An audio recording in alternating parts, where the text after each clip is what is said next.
to a legendary event. The Triwizard Tournament. I think it'll terrify people, which is fantastic. This tournament's wicked, it's like really dangerous. People die in this tournament. Well, it's a marvellous thriller. The Goblet of Fire. Only one will go down in history. Only one wins eternal glory. To get lost in this totally pretend world that has a sort of fantastical reality to it.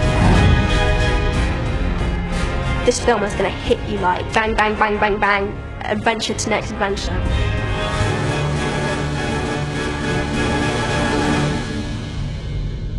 Soon we must all face the choice between what's right and what is easy.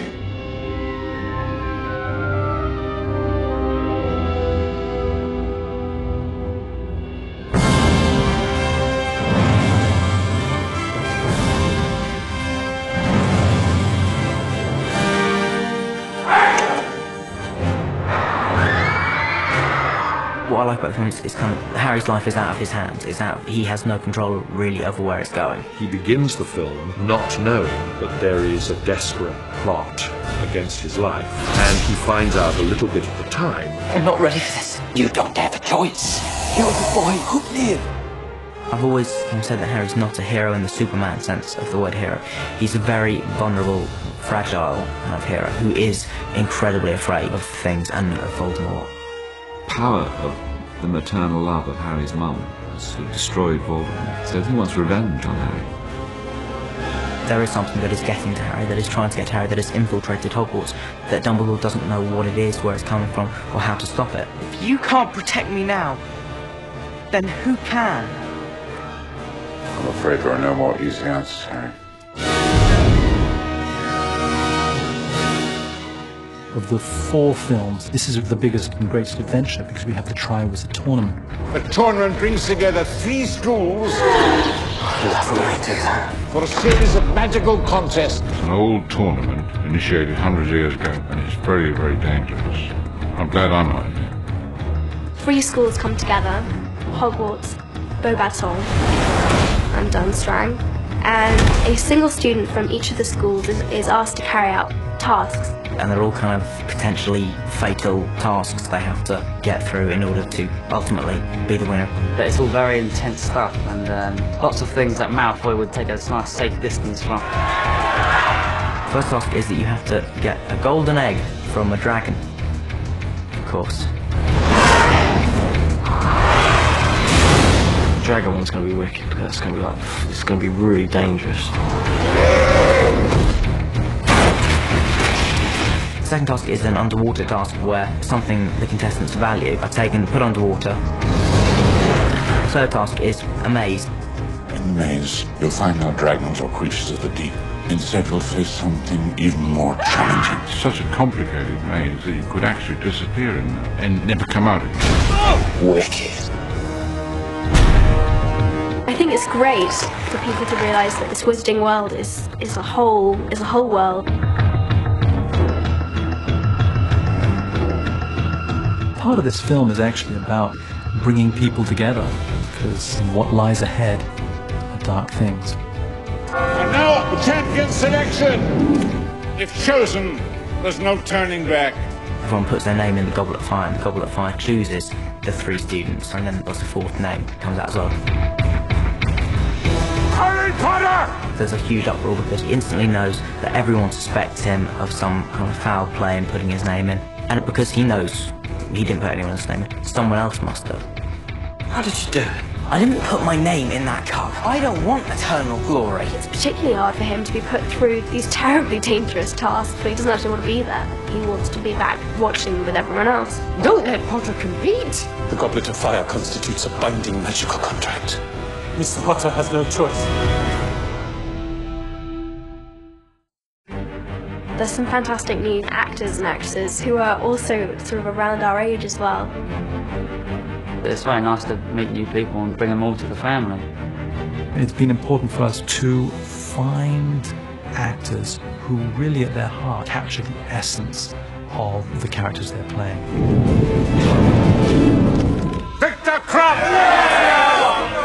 Viktor Krum is picked as the champion of his school, which is the Durmstrang school, which comes from Bulgaria.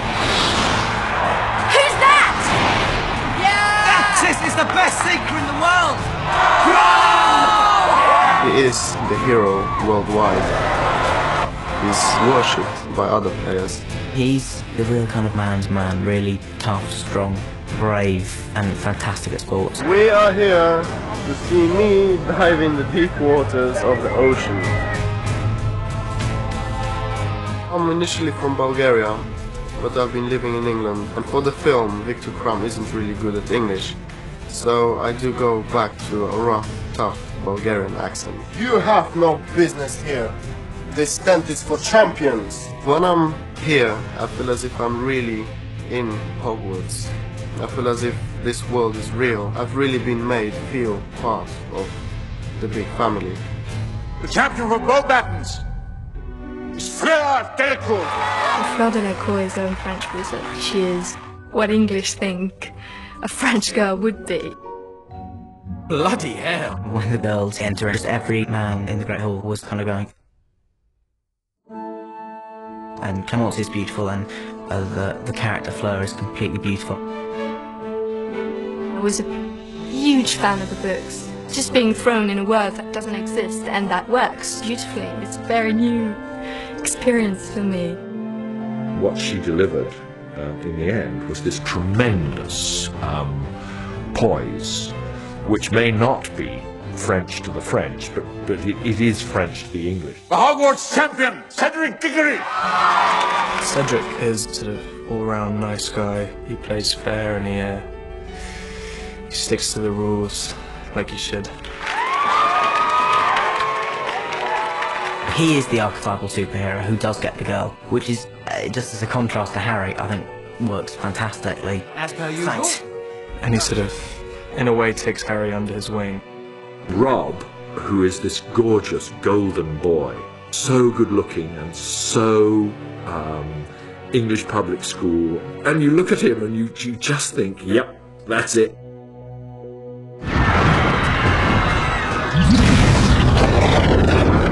Mad-Eye Moody, Dark Wizard Catcher. So he's there specifically to look after Harry, but also I think he feels the need that he's going to grow these kids up pretty quickly. Mad-Eye Moody, wow. Here because Dumbledore asked me. End of story. Goodbye, the end. Any questions? Moody just as a whole is just bursting with character, and he has this unbelievable moving eye, which is just...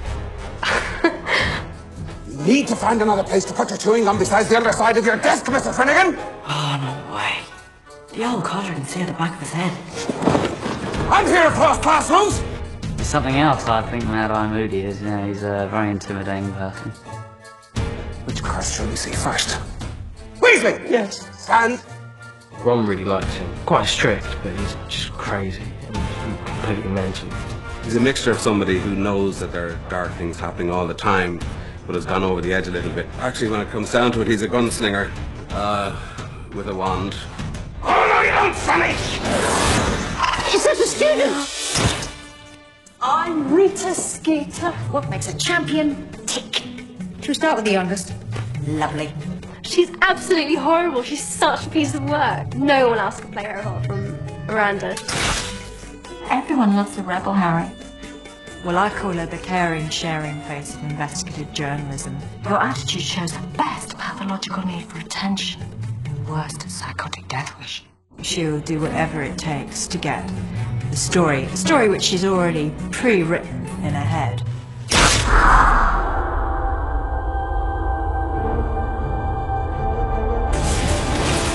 The Dark Lord shall rise again.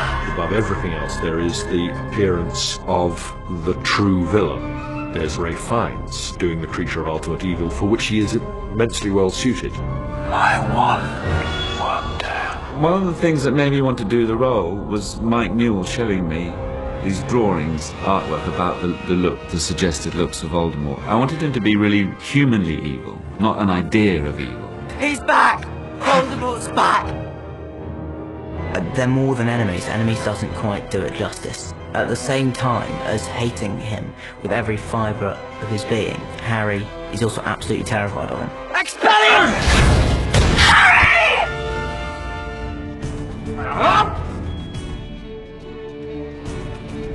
The event is the Triwizard Tournament. Done. Thank you very much.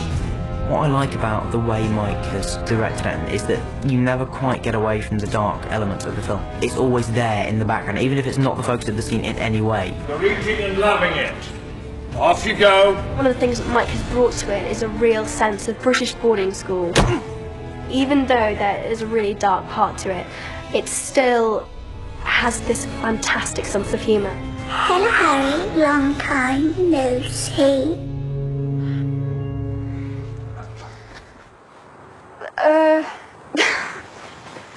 Just because I laugh doesn't mean you have to stop.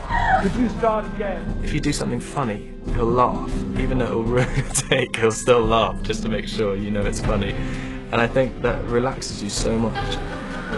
He is amongst the foremost directors of actors, and it's important for us to keep the kids challenged, to maintain the high standards that have been set. Zach, you're brought back. He speaks to every possible person in the scene to make sure everyone knows exactly what they're doing. Yes! He's really into sort of like us putting our own sort of input into the characters.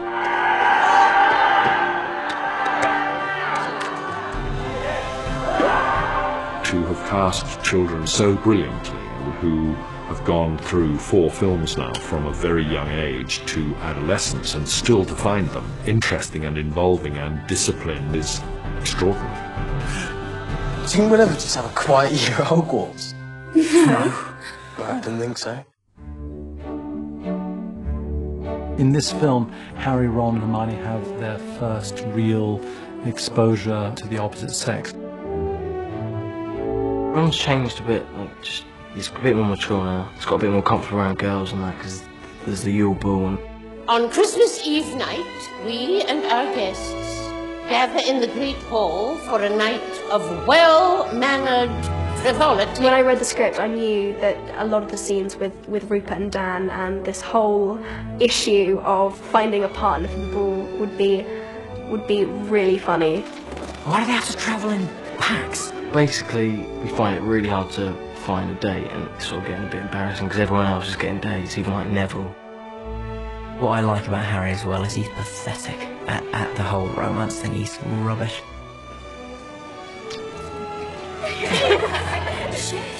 And he falls completely in love with Cho Chang. It's not even a crush. He loves her. Harry. She's really pretty, and the Harry Potter has a crush on her, so it's like, I feel like the luckiest girl in the world. Cho? Yes? I just wondered if maybe you want to go to the ball with me? Sorry, I didn't catch that. I was just wondering if maybe you wanted to go to the ball with me. He's a character for anyone out there who's ever been awkward with a girl in this film, which is probably every male anywhere in the world. Where am I? You're a girl. You're well spotted. Can't we run off? The really awkward teenage stage where you're just kind of coming to that age where girls and boys are interested in each other, and neither of the sexes quite know how to be, and it's very funny. He just asked her to go to the ball. Actually, he sort of screamed at her. It was a bit frightening. What did you do then? What else? I ran for it. It's sort of more fun when you're like, sort of acting it, but in real life it's pretty scary. What are those? What are those? My dress rose. But they're all right. No lace, no dodgy little collar. Well, I expect yours are more traditional. Traditional? But they're ancient. These kind of sharp little insights about what it's like to be 15 were really marvellous. She kind of has a boyfriend in this film. It's nice because she's never had anybody look at her in that way before. Krum takes Hermione out for the Yule Ball, and she's really transformed into a princess. I was so nervous about the whole thing because it's meant to be such a big moment, and it's going to be an anticipated moment. That's when Ron and Harry don't believe their eyes. She looks beautiful. Yeah, she does.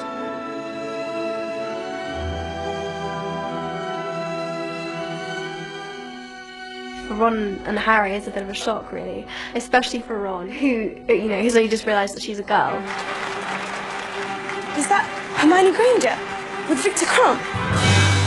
No, absolutely not. The beginning films, you sort of sense like a relationship between them two. Victor's gone to get drinks. Should Cass join us? No, we would not care to join you and Victor. I guess he's sort of jealous. You're fraternising with the enemy. The enemy? Is your right hand on my waist? What? We had to waltz around in front of everyone. It was a bit embarrassing, but it was quite funny, so... Poor Ron, I mean, we both, I've got 2 left feet too, so we both look pretty silly. Now move to the left. And this way. Now, you will have to lead eventually. Understood? Wonderful Wayne, the choreographer, and his lovely assistants. They teach these kids to dance, some of whom could, and some of whom, by God, could not.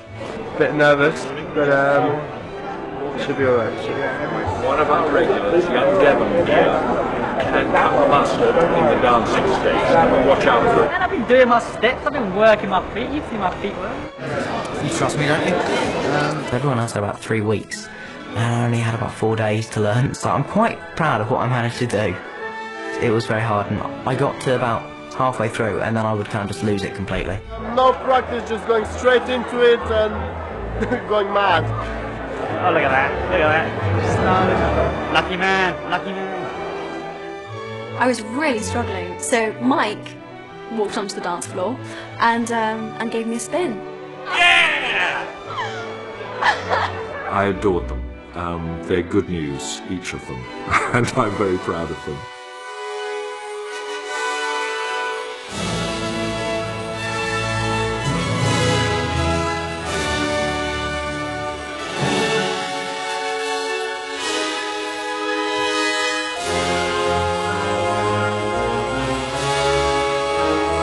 Design is just astonishing. I walk onto these sets and I've never been on some of these sets before, and it's overwhelming. There had to be an enormous change. She would look at the inside of the Great Hall and she'd never seen the place like that before. The description in the novel is that it's a kind of ice palace, really. There are icicles hanging from the magic ceiling. So we've taken that maybe a step further and said, okay, well, the magic ceiling is actually made of ice. Every inch of stonework will be covered in this highly reflective silver. The window mullions, the fireplace, the gargoyles, the gold doors will all be this mirror silvered finish. When I went in, I was absolutely gobsmacked. The attention to detail and just the whole thing was beautiful, really beautiful. With the underwater sequence, we faced one of our greatest challenges. We had to build a tank. This was a stage. They took 500 loads of dirt out of it to create this 60 by 60, 20-foot hole. It's probably one of the biggest tanks in the world. What we did then is create the world and create the characters that inhabit that world.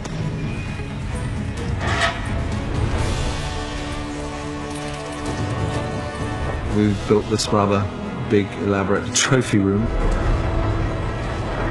The deep, deep, deep cavernous trial chamber in the middle of the Ministry of Magic. The campground outside, 350 tents, and the Weasley tent is a magical tent. Seems fairly ordinary on the outside, but as soon as you open the doors, it's 20 times bigger than it can possibly be. Ron, get out of the kitchen, we're all hungry. Yeah, get out of the kitchen, Ron. Feet off the table. Feet off the table. I love magic. He's one of the great film designers, Stuart. He created this extraordinary grave based loosely on Highgate Cemetery, with the idea of gravestones crowding up against each other. Where Harry confronts the dragon, the starkest, rawest, most interesting thing we could do with that would be to set it in this bare, rocky pit. The maze, we tried to make it taller than you've ever seen and bigger than you've ever seen. So you're in channels which are just 5 feet wide, but 25, sometimes 40 feet high. A lot of things about this film are simply people allowing themselves to have fun by going to the very end of what they know they can do.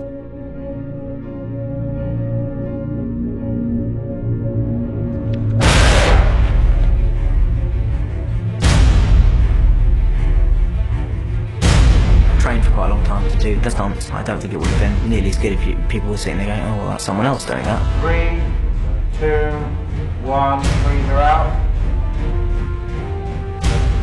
In the underwater sequence, Dan is actually swimming in a big tank underwater, and so are the other artists as well. We've got a speaking system. We can speak to him, he can hear quite well, or very well actually, and he just signals if he's okay or just to wait a minute. Head up, Dan, head up. Look at camera.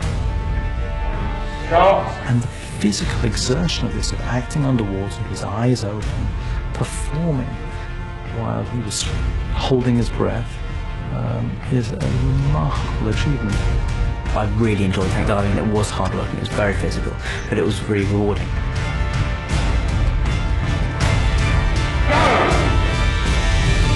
I had 2 weeks of training to learn how to scuba dive and basically to learn how not to panic underwater. And honestly, after a week, it was just so much fun. Swim higher, Robert. Swim up to Bruce. You go, Bruce, looking at Harry. Harry. Very good. The underwater stuff was really, really exciting. I've never done anything like that before. We've done this sort of wire thing where we've sort of dropped out of the sky into the ground at the World Cup. The maze was really, really exciting because there were real explosions going off and the whole maze was hydraulic. You're running around actually fearing for your life in reality. And I think it's brilliant that we actually have the chance to do it ourselves. Nothing can beat how it looks.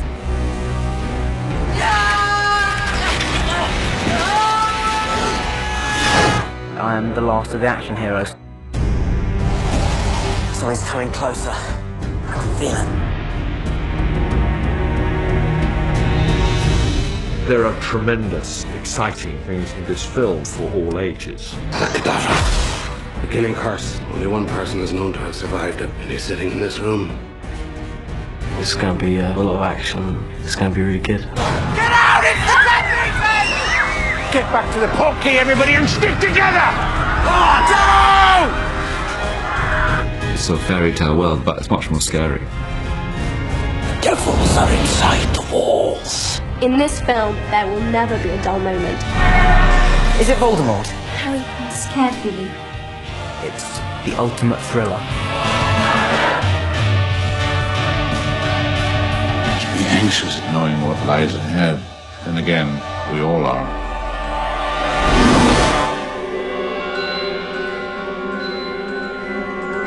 Everything's going to change now, isn't it?